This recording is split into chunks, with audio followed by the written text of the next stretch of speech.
Oui, c'est très bien. Naturellement. Mais bon, nous, c'est aussi français.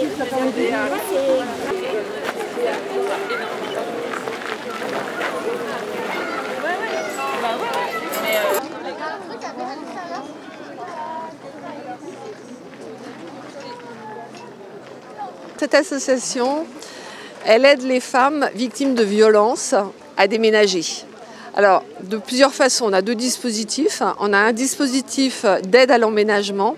Alors, ce dispositif, il concerne particulièrement les femmes qui nous sont envoyées par les associations qui les accompagnent au moment où elles quittent un hébergement d'urgence, où elles ont été hébergées dans un meublé. Et elles sont arrivées en général absolument sans rien.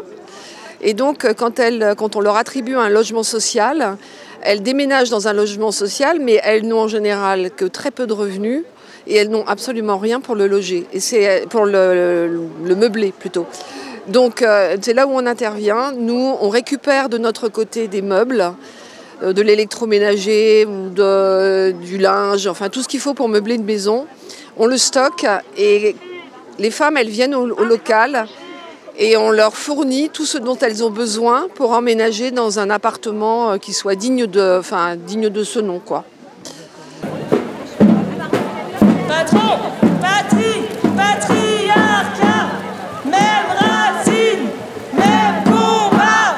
Nous sommes fortes, nous sommes fiers, les féministes et racistes et en colère.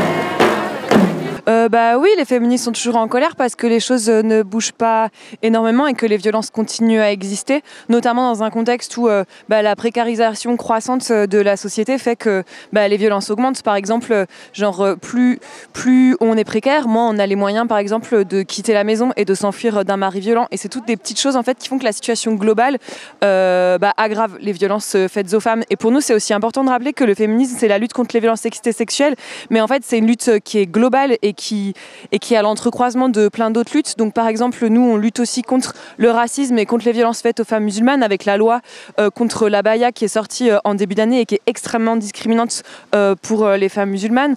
On lutte aussi contre la répression des personnes trans avec ce qui nous vient pas mal des États-Unis, les mouvements anti-trans qui sont dangereux et qui nous arrivent en France et qui sont très très propulsés par l'extrême droite qui a un problème avec les femmes, les personnes trans et les personnes victimes de racisme.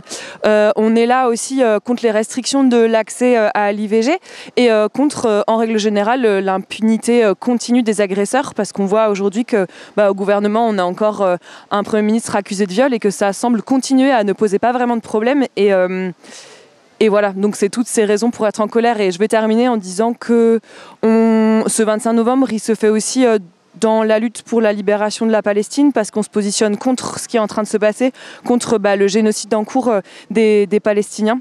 Et ça, c'était important pour nous aussi de le nommer.